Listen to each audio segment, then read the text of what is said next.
Hello, so I want to show you how to fill out a plan sheet. So you're going to open up your sketchbook and you're going to turn to a planning sheet. It can be any planning sheet. These are planning sheets. So they say my plan at the top. I'm going to zoom in because when you fill out a plan sheet, you only fill out the top 3 boxes. The bottom box is filled out when the artwork is finished. So I'm going to zoom in to these top 3 boxes. Okay, so at this point here is your idea. So we just finished texture and value skill builder. So you're thinking about something, some artwork that you want to make using value or texture. So I'm going to choose texture and I'm going to do a rabbit. So it just needs to be a sketch. It doesn't need to be the finished piece, just to kind of give me an idea of what you're going to do. So I'm going to do a rabbit. So we've got tall ears. It's just a quick sketch. And then I'm going to do the head, maybe the body's back here with this little eyes. And then to let me know I'm going to do texture, I'm just going to add just some texture here to let me know that, okay, I'm going to focus on texture. If I was going to focus on value, then I would come through and I would shade some areas to show value. Now over here, I'm choosing my media. Now so far, we only have worked in the drawing media. So we can't choose paper sculpture or tempera paint or collage yet because that's not open to us. So I can choose any of these drawing medias to use. So I always start with a pencil, that way I can sketch it out and get a good idea. I'll zoom in here.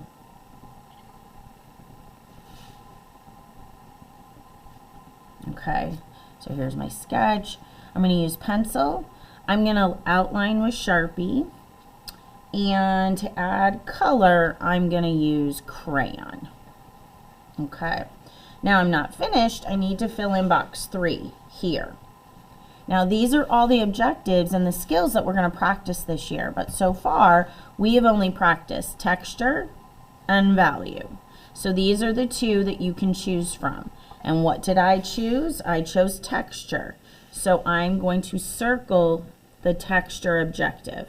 So I have included the words in the objective box, but I've also included an example. So this is value, light, medium, and dark. We practiced that in different media, drawing media. Here's texture. Coming up in our other skills, we're going to practice blending colors with oil pastel. We're going to draw still lifes and cityscapes and practice these. And then these objectives will be available to you. But right now, at the start of the school year, we fill in boxes 1, 2, and 3. We focus on drawing media and one of the 2 objectives that we've chosen. So now I'm going to bring this to the teacher because I have boxes 1, 2, and 3 filled in.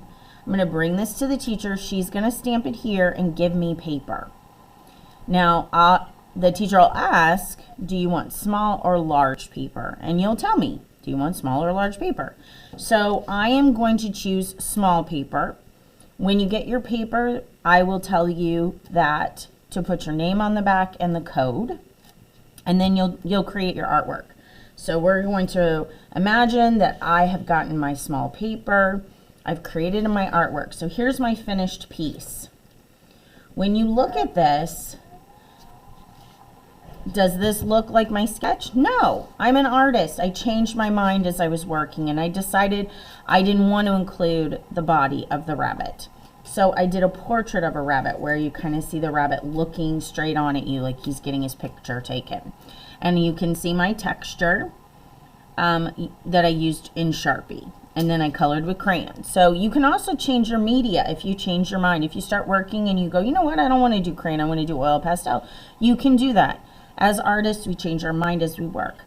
But once your piece is finished, you need to look at it and make sure you met your objective. That's what you're getting graded on. You're not getting graded on how great an artist you are.